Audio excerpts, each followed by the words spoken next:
All right, welcome back to the lunch table, food for thought. My name is Nico Blitz. Always happy to have each and every one of you joining back to the lunch table. Shouts out to my next guest.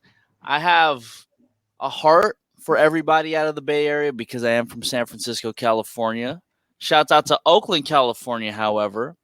New project out right now, Out of Office. You might also find this man on the 2K21 soundtrack. Call me Ace. What's poppin', bro? What's good? What's good, man? Happy to be on board. What's Hey, popping out man, on the table? I gotta ask you, bro. Have you Yeah, ever watched the Boondocks? of course. Okay. Like between Huey and Riley, I was like a combination of both of them. Yeah. So is this one of them situations where I can call you Slickback, or do I gotta say the whole thing like a pimp named Or a Slickback? pin Do name I gotta call me You can just Ace, call or me just Ace. You Ace? can, you can just call me Ace. We family. You know what I mean? There we go. All right. So we just finna roll with Ace for the rest of the interview, bro. Legit. You already know. But I do gotta ask, man, like, why call me Ace? Yeah. So shout outs to my brother Gary back home. Homie of mine heard my first rap. You know what I mean? I stopped rapping. Gosh, I guess it's 8 years ago now. And 4 years ago, when I got back into it, he was the one that got me back into it. And I gave him a bunch of excuses as to why I didn't want to get into it. You know, like I'm about to graduate business school. Shout outs to Berkeley Haas. About to get married, about to have a real job with healthcare, all these different I'm not chasing girls, not chasing money, all this stuff. He was like, yo, go back into it. You know, all that stuff, that's just going to be you. That's going to be your niche. I was like, well, I don't even got a rap name, you know, because my old rap name, I wasn't going to use that no more. So he's like, what does Instagram say? I went on Instagram and said, call me Ace. He was like, boom, don't even overthink it. Just run with that. I was like, that's a goofy rap name. You know, like, it sounded weird. He was like, so does A Tribe Called Quest. And I was like, dang, you know, like, you don't even overthink that. You know what I mean? So it's like, if you're going to be legendary, you're going to be legendary. People going to call you whatever you want them to call you. So I was like, all right, fine. Yeah, exactly, man. I mean, honestly, you know what I've loved about these past couple of years of hip hop is that the names are just getting more and more distinct. Yeah. You know what I mean? Like I'm 28, bro, so I was born in 93. For So sure. I was just smack in the middle of just like Young Jeezy, Young blah blah blah, Lil Wayne, Lil blah blah blah. I was a Lil and Young, yeah. Bro, just Lils and Youngs. I mean, we still have the Lils and Youngs nowadays, but we're getting a lot more names that are just much more distinct. For instance, like Call Me Ace. Yeah, I appreciate that. And by the way, shout outs to A Tribe Called Quest. In no ways was I disrespecting them. In fact, to your point, that uniqueness, that aspect of like just creating your own lane, that's really what my homie was making me understand. And so, yeah, like you said, I just gotta be me, you know what I mean? So I appreciate that. You know, speaking of A Tribe Called Quest, growing up in the Bay Area, I actually did not listen to A Tribe Called Quest so much, right? And, you know, as I grow older, that's when I tend to, you know, pick up on A Tribe Called Quest, Wu-Tang Clan, so on and so forth. Bro, you are from Oakland, California, man, and you have like zero hyphy in your music. Well, that's the thing. I was just about to say. So I'm actually from Bridgeport, Connecticut. So I'm from the East Coast. Oh, you're from Connecticut. I live out here. Yeah, I live out here now. And so, to your point, I used to listen to, you know, it's actually ironic because I used to get beat up in elementary school because Snoop Dogg was my favorite artist. You know what I mean? But you know, just similar to you, right? Like, it wasn't until later on in my years that I started appreciating like all of the gems and the jewels that E40 was dropping in his music. Because in the East Coast, all I knew was "Tell Me When to Go." You know what I mean? And so coming out here was, oh snap, like really like absorbing, like, all right. So for example, you know, like in the radio stations, like the old school jams that they be playing, you know, there's a completely different style of old school jams on the East Coast. Out here, it's like too short, corrupt. It is. Like, I'm like, oh, okay, I get it. But yeah. So I've been out here for several years, but I'm from the East Coast. So Connecticut, when did you move to Oakland? So I was living in New York. I went to school at Columbia University, lived out in New York for about 7-8 years. And then I came out here for business school 6-7 years ago. Been out here ever since. Oh, wow, man. So you've been here for a while and for business. So music wasn't even like a thing.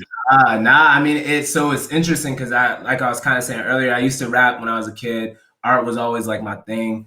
I was doing poetry in middle school, but it wasn't cool to be a poet. So, you know, you had to throw some music underneath that. But it was after I opened up for Snoop Dogg in New York where I stopped rapping and I came out here, like you said, just strictly on some business school. Like I don't want nothing to do with music no more, etc. But you know, I got the bug back, so here we are. Man, usually I hear stories about like, yeah, you know, I open up for so and so and whatnot, and then people just tend to keep on going. But you actually took a pause. Well, like I Like didn't. what? Yeah, I mean, I didn't like what I was rapping about anymore. You know, I really had to come Yeah. to Jesus moment where I was just looking at the content of what I was saying. I was like, what am I really doing? You know what I mean? And so it definitely that break. I didn't think I was gonna come back. I thought I was just gonna be some like business person. I don't I mean, know. we go through stages of the music that we listen to, and you know, like also I've spoken to a lot of rappers, bro. A lot of rappers start off just rapping about like random shit, right?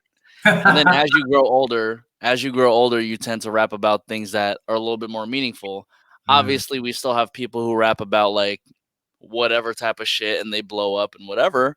yeah. But I mean, I always like it when I find a dope MC like you who can just rap about some real shit. Like I gotta tell you this, bro. Like off out of Office, my favorite song is Tesla. Ah, man, yes, yes, I appreciate that. And you know, y'all need to listen to this record because like Tesla, like you're basically talking about like I would buy a Tesla, but I'd Mm, rather be in the Subaru. And yeah, over here, I'm like, okay, this man's already smart. This man's already saving money. I can already tell he's like saving his money to reinvest in like some better investments. yeah, yeah, And yeah. I think that's the business mindset that is like currently instilled in you because of school. Definitely, definitely. No, you really hit it on the head. You know what I mean? Like it's not inherently bad to own, you know, like a good car or whatever, whatever. But it, you know, it really comes down to like what is your goals and what's your purpose with the limited resources that you have, assuming that your resources are limited, you know, Hmm. and even as they grow, you know, what is it that you want to do with them? Um, and so yeah, you know, for me, it's like you said, I'm in investment mode, you know, 100%. It's like I'm thinking long term. Just like you said in Tesla, it's like, yeah, I could cop a Tesla, but instead I'm gonna buy some real estate. You know what I mean? Like Hmm. I'm gonna build some equity, especially during the pandemic. Like, what am I doing? I ain't going nowhere anyway, so I might as well go buy. You know what I mean? So, Well, yeah, no, I think you're also thinking beyond of just rap. for sure, You for know, sure. like I've always read things to where it's like in order for anybody to become a millionaire, you basically need like 6 streams of income while you sleep. Yeah, Right? yeah, Rap and music is definitely one of those streams of income that you can make like while you sleep as long as you know the music's good and it's out there and it's getting pushed 24/7 yeah, while you're asleep. yeah. But I think the problem is that like a lot of people just see rap and it's like that's it. Hmm. It's like but you can see rap. That doesn't mean that real estate still isn't a thing. That doesn't mean cryptocurrency still isn't a thing. And you can literally use your rap money to invest in those things for long term. For sure, absolutely. Now you hit it, yeah. You hit it. I've never just been a one person. I mean, I literally have a job while I'm doing this. You know what I mean? Like by definition, like I'm not just like a one trick pony, so to speak. And so yeah, I'm definitely thinking about a bunch of things. And you know, even through my music and the content of my music, I just make sure that people realize that I got a lot more to give them each side. So you've invested in real estate currently. Yeah, absolutely. What do you own? Like apartments, housing? There's houses right now, you know, some little rental properties. My guy. Hey man, God look, is good, you're man. killing it. People don't even know. That's the God is thing. good. I mean, the blessing is that like we were homeless growing up. You know what I mean? Yeah. Like that's the real. And so when I make that line about thinking about my grandkids as I'm doing this, like that's not just some cute punchline. Like this is real life for me. You know what I mean? And even still, even in this moment, right? Like I have family that I'm still, you know, working to help. You know, in this time, like life ain't perfect, and I'm just doing what I feel like I could do, right? Like first generation Jamaican American, first Mm, generation college student, like mm, what am I here on this earth to do with my words mm. and my actions? So yeah, it's way more than rap for sure. And you know, you being homeless because I did end up seeing that in your bio. Like, how young were you when that was happening? I was, I think I was 7, between 5 and 7. It's a Between blur, five. but it was around that time. I think it was 7 years old. How long was it going for? Several months. Yeesh. Yeah. It was just you and It was between how it was like house, no house, house. It was like, but just, you know what I mean? Like it was just between this floor and that floor, you know, first level, second level, basement, no place, you know what I mean? Aunt's house, you know, wherever, you know what I mean? And Section 8 housing, just trying to make it come through. Oh snap, they want us to move. It was a lot, yo. It was a lot. But God's been good. And I'm assuming your parents were just like trying to find jobs like in between time. And yeah, so my mom and dad got divorced. I don't remember what year it was. I swear, yo, like life is such a blur. But yeah, it was my mom actually did not have a job for a long period of time. sheesh. So yeah, it was, you know, Yeah. to say the least. But you know, it's a blessing. There's a couple things just even growing up in that environment that was a blessing. You know, one, my mom was a dreamer, still is a dreamer. You know what I mean? And so just really helped me to think beyond my surroundings, so to speak. And my dad, even though my mom and dad was divorced, he lived maybe like, you know, across Bridgeport. So every now and then I'd run away from home, go see him, spend the weekend over there or whatever. And I would just see his work ethic. I would see his hustle. You know what I mean? He's Jamaican man, may not have gone through high school, but this man knows how to work and like build and all this kind of stuff. And so between my mom being a dreamer and my dad being a hustler, you know what I mean? Here comes little old Ace with a dream. That's what you get, man. Yeah. Now you get this man living smack in Oakland, California. Wow. It gives me Bridgeport vibes. even with the gentrification, you know what I mean? It was one thing, listen, when I saw a Starbucks in my hometown, I flipped out. Like I understand, like, it was then that I understood it. You know what I mean? Like I saw the Starbucks on 125th in Harlem when I was living there, and I was like, oh, you know, New York. And I see the Starbucks, you know, in Oakland. I see the Starbucks in you know, you go down to like Dallas or whatever. But when I saw a Starbucks in Bridgeport, Connecticut, I was like, yo, this is crazy. You're like, man, look. You're like, what the fuck did we do to get this Starbucks over here, bro? Move everybody to Waterbury. That's you know, if you're from Connecticut, you understand. But it's like everybody going to Tracy. You know what I mean? Or like, right? Yeah. It's the same kind of concept. Same kind of concept. You know, it's crazy. I always have like I have a very interesting take on gentrification. I like to think, at least. So I've been in LA for about 7 years now. I've been in LA for about 7 years. Yeah, and every time places. Yeah, bro, every time I go back home to San Francisco, it's like new this, new that, new building, new housing, new. I'm like, bro, like this definitely don't look like the area that I grew up in, right? And so it's crazy because it's like, one, it's like you see crime rate going down, but then you see a lot more like homeless people. And then you see a lot more like unfamiliar people in. And then you think at least I think to myself, like, well, I mean, the price of the city is going up. That means housing is going up. That means it's kicking people out. But it's also making like the area look nicer and, you know, look a little bit more welcoming. So, you know, like with everything, there's always like two sides of the coin. And I always feel like, you know, gentrifications definitely has its good and it definitely has its bad. Like you being from, you know, like your city over in like Connecticut and whatnot, like what's your take on like gentrification and like the things you've seen, what you can relate to? My godfather told me when I graduated from Columbia University, this fancy degree, that's what people think. I had no job. I had no place to live, but 6, 7, 8, 9 months later, finally end up getting a job, start saving, and I get my little apartment up in 141st and Lenox. And it, you know, Harlem was not really gentrified yet. So it was still the hood, still cheap, still all that stuff. But I had my little, you know what I mean? Like my hallways had cracks in it, all that stuff, but it was home. And my godfather told me that, like, by definition, I'm gentrifying Harlem.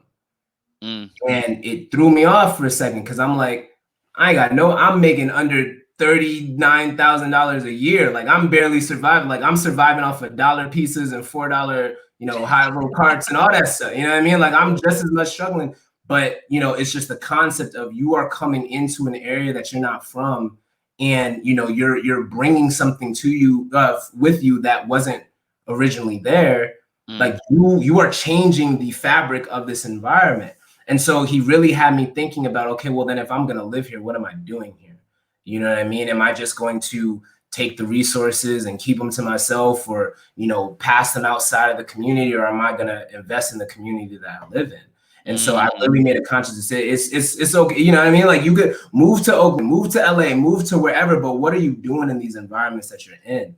And so, I made a conscious effort, whether it was, through the church communities that I've been a part of, just the organizations that I work with and what I do, outside of that through the company, and just personally how I volunteer and, connect with the youth for different organizations. Like, what am I doing in the environment, in the community that I'm in, so that I can give just as much as I'm receiving? Because Oakland's been a blessing for me, you know what I mean? And just being out here in California, we, talked lightly just earlier about the kind of stuff that I'm doing out here, right? But like, it would be horrible for me to just come in and just assume for myself and not give it back. And so I always make that a conscious effort. And I feel like everyone should be doing that. As soon as you start moving into an environment and you start judging the people that was there before you, like, nah, fam, like you're the stranger, right? So you tap in, you understand what's going on. Like, that's why, like, for me, I don't even I'm not going to act hyphy if I wasn't part of the movement, but I'm going to tap in with like a Sean T, right? Or a Mechanics, or a, Priceless The Rock, or, whichever, because I'm here. Y'all adopt me if y'all want to adopt me, but I'm not going to come here and just, what I mean? Christopher Columbus the place. That don't make no sense. You know what I mean? You know what I'm trying to say? Amen, bro. Amen, bro. And I, for the music heads and the people who are from the Bay Area, Call Me Ace does have a record with Priceless The Rock and my brother Chris O'Bannon. So just FYI on that. Dope people. Shout out to them. I already know that you tap in with the people like from the area, and that, being somebody from the Bay Area, I really respect, bro.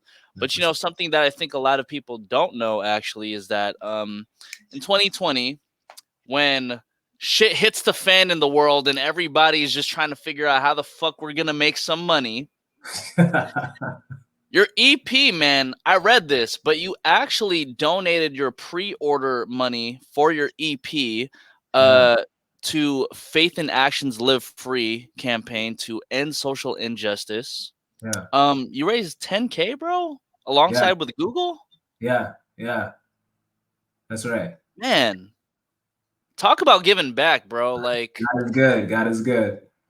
It's a blessing. I mean, that moment.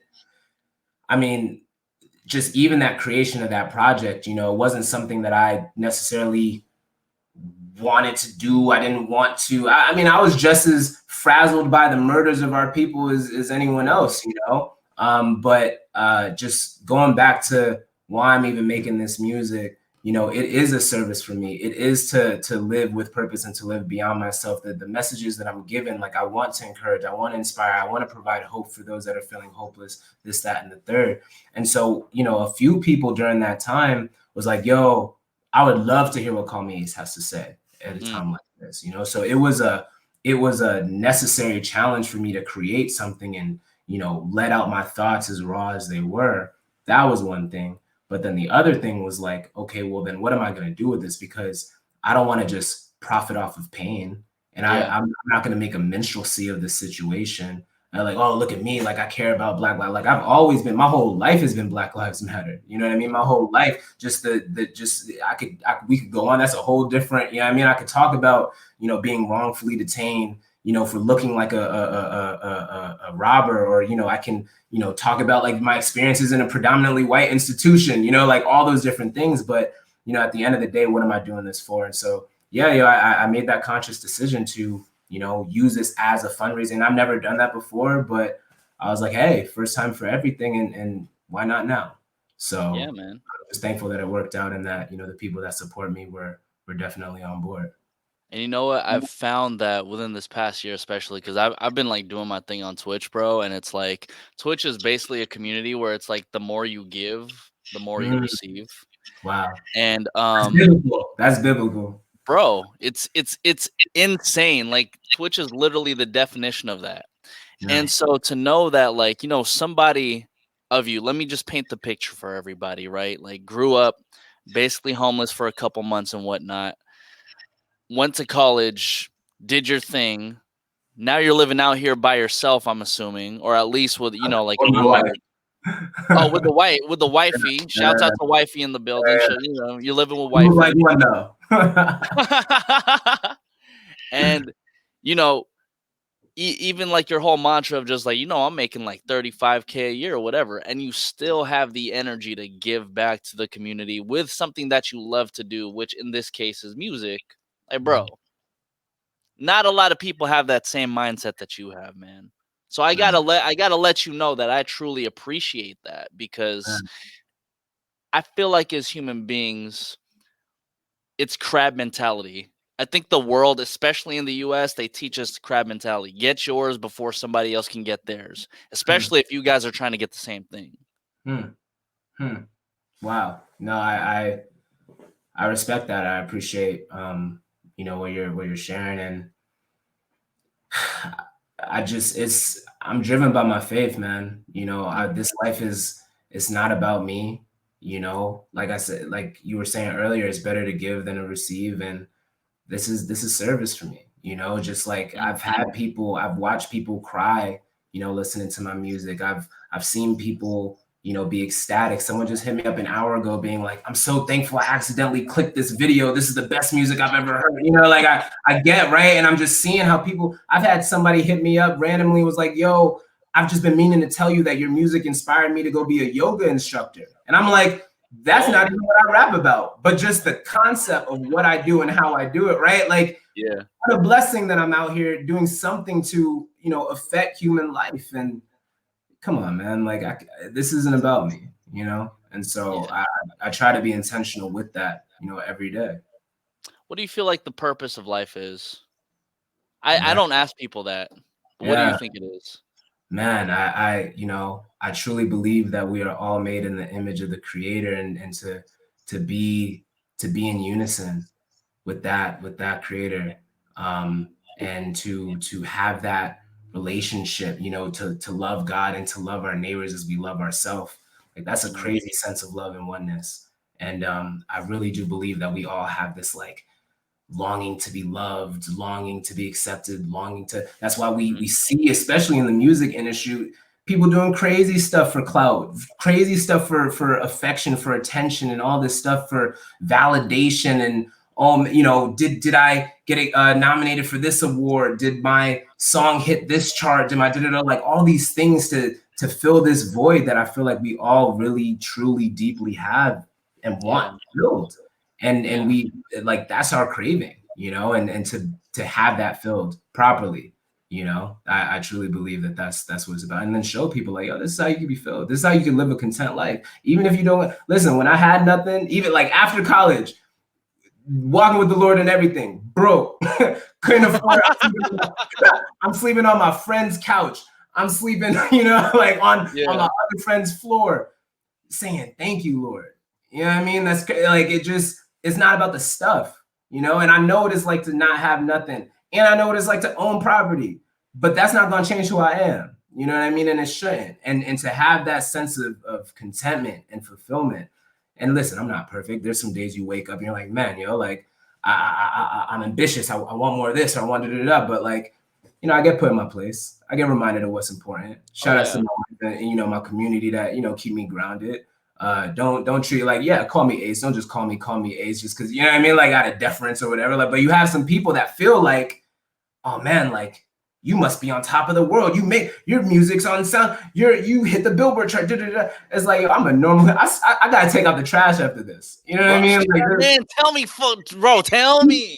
You know what I mean? Like, I got responsibilities and duties in life. Like, come on, man. Let's not get none of this. Let's be fulfilled the way we need to be fulfilled. But you know what's crazy is that I think, especially as Americans, we're conditioned to think that way.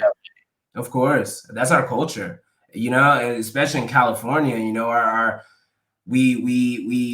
statuses are everything. You know what I mean? And then like in the, listen, no one eats kale as much as people do in California. You know what I mean? And just like your health is more than just your health. It's a status symbol, you know? It's like, look at all the yoga and cycling I do and the hiking and the this and that. And like, there's nothing wrong with that. But like, you see, it's like having TSA pre-check with your health. You know what I mean? It's like, you don't do greens, you know what I mean? Like all this stuff. And it's just very like, it's very it's like, judgy, bro. I had a salad for dinner, you know what I mean? But I'm not doing it to be like, oh man, like you should be vegan. It's like, yeah, I'm trying to eat less meat. You know what I mean? Like I don't want to hold it again, right? And so we just do these things with these things, whether it's the type of car you drive, the kind of job you have. You know, in the Bay Area, it's like, are you an entrepreneur? Like, oh, I got a startup, and you know, like all that kind of stuff. And it's like, yo, like we just put it, and then you know, in music, yo, it's that and then some, right? Like it's kind of, especially in hip hop, it's all competition, right? But like we don't see enough of people just like celebrating each other. You know what I mean? We don't see enough of people. Like, yo, you're dope. Keep being dope. I want to celebrate your dopeness. Bro, we really don't celebrate that enough, man. Like, and again, it goes back to the crab mentality. It's like, why am I gonna see you happy and doing your thing when I'm over here just like, what about me, y'all? What about me? I hate that shit, bro. It's sad. And you know, this is why I love having this conversation, because I think people need to get that drilled in their heads. Like, bro, like we cannot let this take over our lives. We can't let a fucking blue check mark verify if we're popping or not. We can't let numbers on our Spotify account like verify if we're actually a good rapper or not, because Lord knows that people can buy that shit now. Listen, exactly. Don't even get me started on that. Nah, no, you're 1,000% correct. And you know, it is the, I mean, look, I could tell you that I don't identify myself as Black, but I also understand that if you look at me or if someone else looks at me, they just might. And so it's an interesting kind of, listen, you're talking to somebody that like majored in social cultural anthropology in college. This is my life. I love, this is the conversation. It's just like it's one thing for self-identity, and it's another thing to navigate a world where other people identify you. You know what I mean? Like my brother-in-law, straight from Ethiopia, moved here a few years ago. In his mind, he's Ethiopian. Okay, that's well and cool. When a cop sees you, this is how they're going to interpret you, right? Yeah. When you walk into Target, this is how they're going to interpret you. When you go for that job, this is how they're going to interpret, right? And so you got to think about like, okay, it's one thing how I see myself, but then how does the world see me, and then navigate through that. So I'm not going to front and be like, okay, you know, they see that I went to this college or I worked at this company, or da, da, da, da, so they're going to like just heuristically attribute something to me. But how do I see myself, right? And I don't see myself by any of those things. My best friends growing up in school were the janitors and the front door lady and the nurse and the cook, the people that people didn't care about, because listen, I knew what it was like to not be cared about, you know? And so like, I'm not going to switch up just because people see me in a certain way. Nah, I'm going to hang out with everybody. You know what I mean? If you real, it don't matter what you got. Your heart's gonna speak for itself. Your integrity is gonna speak, and that's more than anything. You got a lot of people that got all this stuff and are miserable inside. God forbid that's me. And Lord knows I've seen a whole bunch of people like that, truthfully.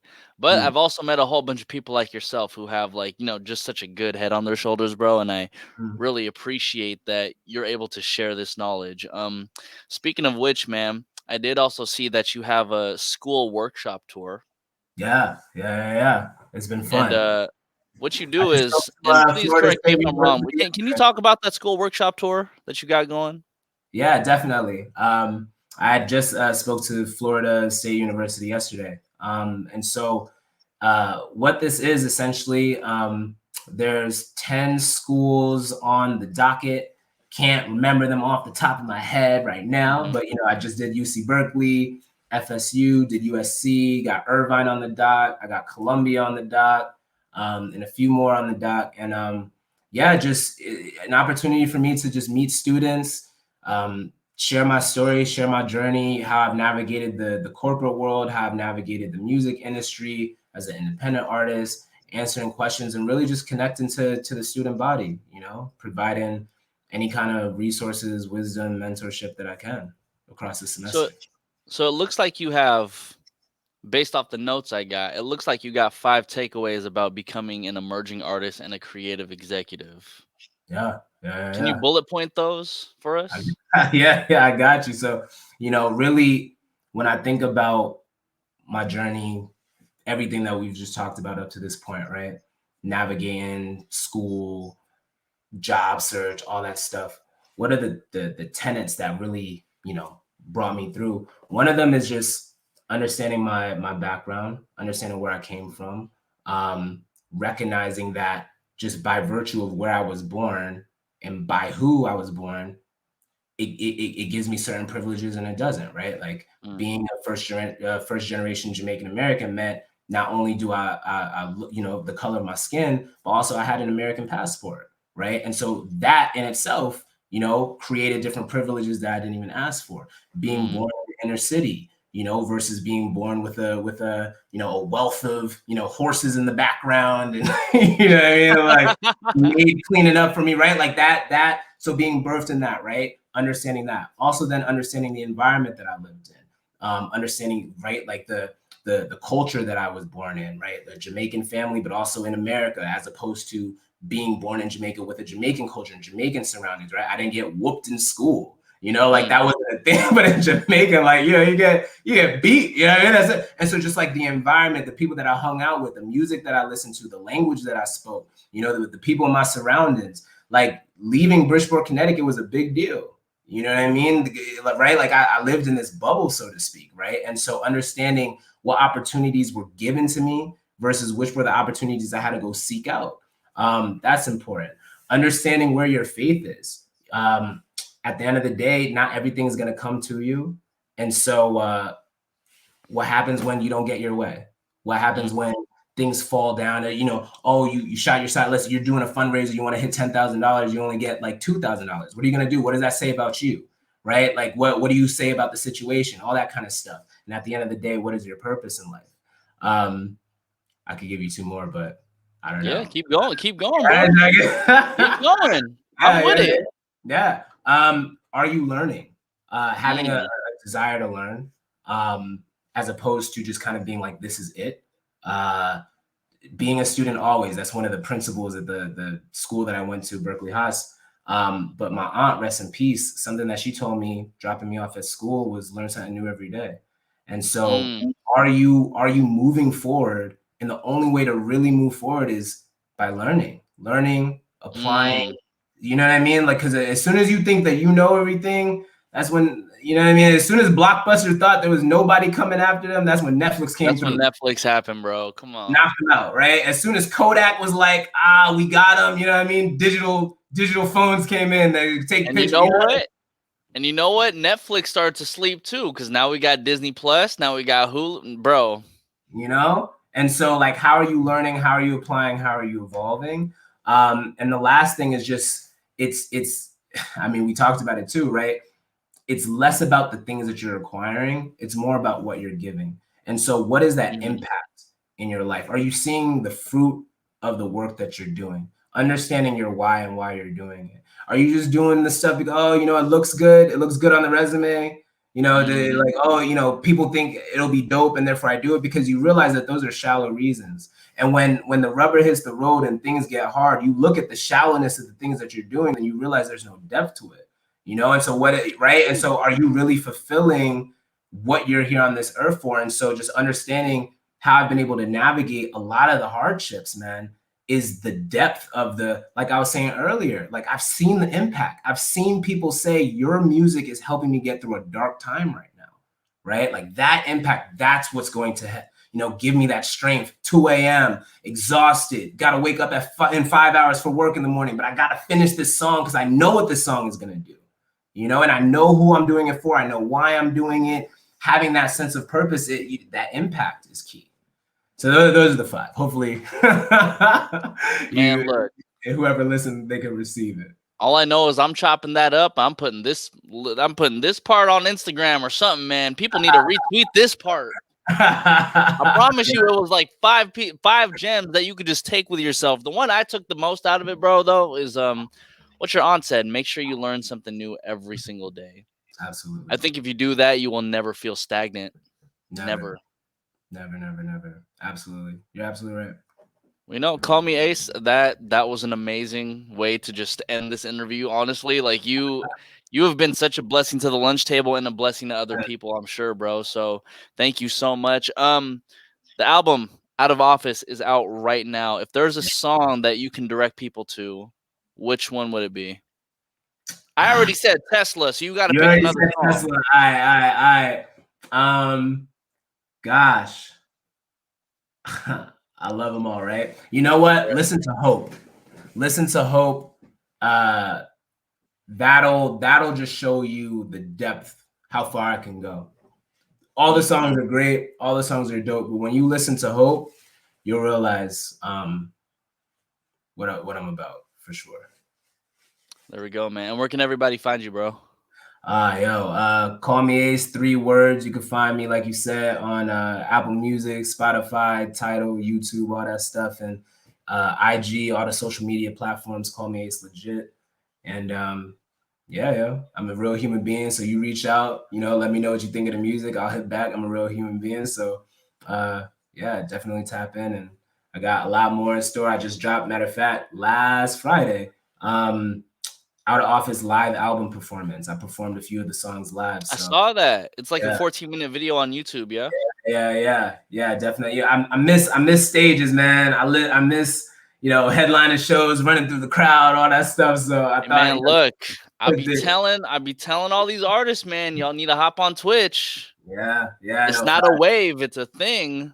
You got me for sure. Bro, I'm telling you, I've seen artists just perform. I've seen artists do covers. I've seen artists just make stuff.